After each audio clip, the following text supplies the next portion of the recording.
Even after nearly a century, some World War II-era military systems are still in service around the world.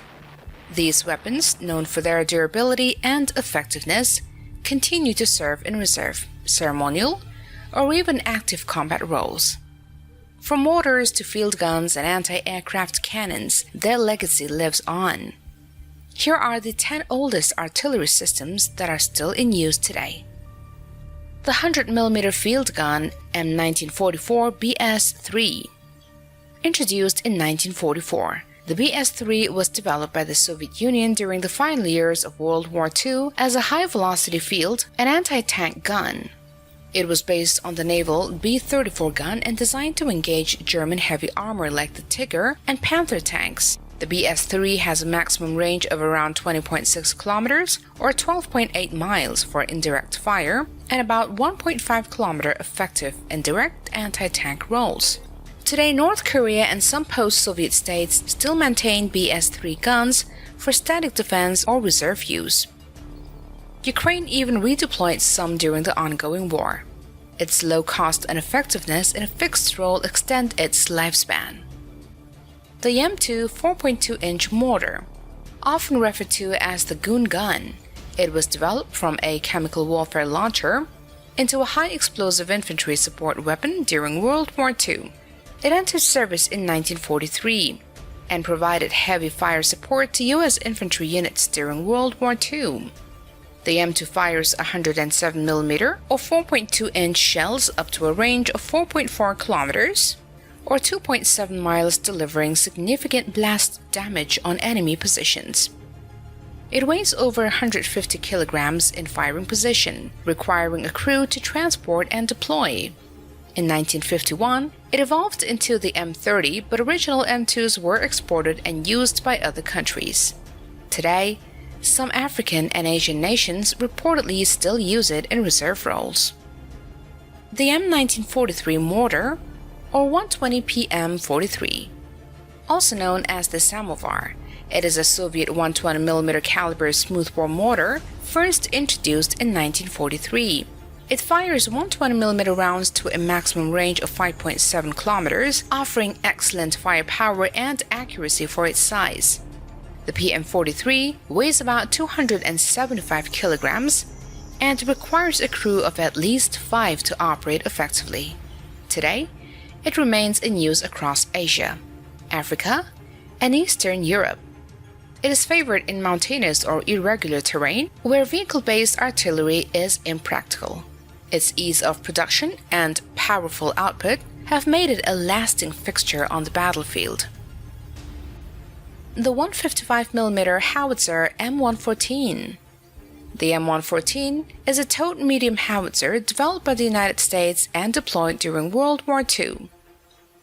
It fires a 155mm shells with a maximum range of about 14.6 kilometers, 9.1 miles depending on the projectile and charge used.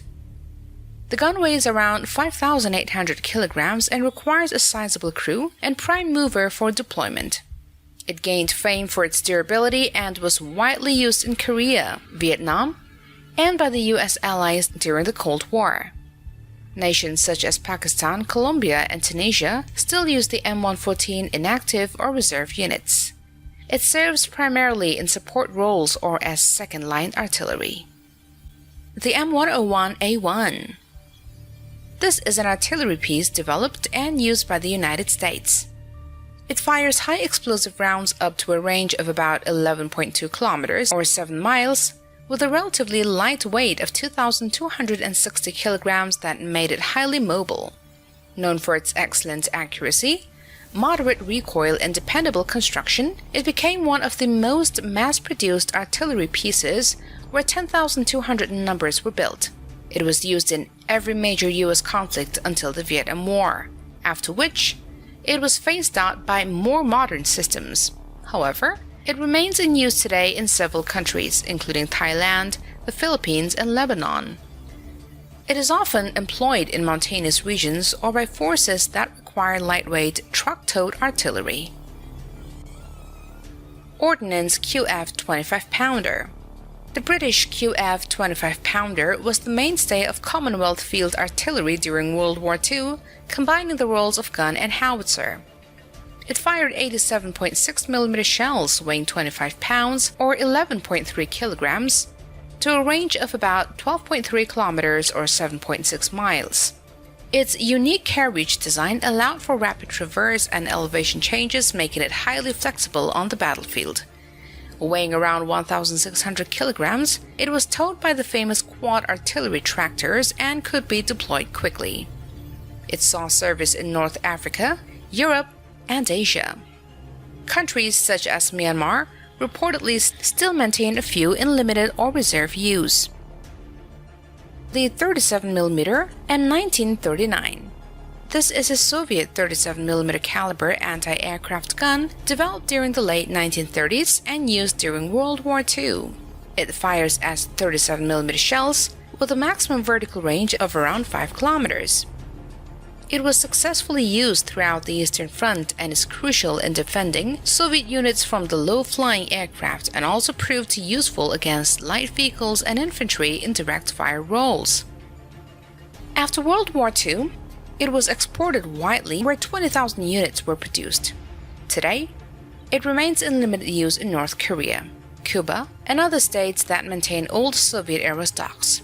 Sometimes it is seen mounted on technicals or used as static air defense around key facilities. M37 or 82 BM37.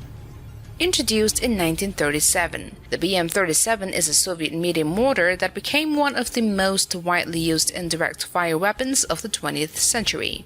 It features 82mm shells up to 3 kilometers with a relatively high rate of fire, that is 25 to 30 rounds per minute, and weighs about 56 kilograms, making it man-portable with a crew. Designed for infantry support, the BM37 was simple, durable, and accurate enough for suppression and soft target destruction. As of today, variants and originals continue to see service in low-intensity conflicts with militias. Countries with large Soviet-era stockpiles still issue them to reserve or paramilitary forces. The Bofors 40mm automatic gun L60. Developed in Sweden in the 1930s and entered service in 1934, it became the most iconic anti-aircraft autocannon of World War II. With a firing rate of about 120 rounds per minute and a maximum range of 7.1 km, it was mounted on naval vessels, trucks, and towed carriages.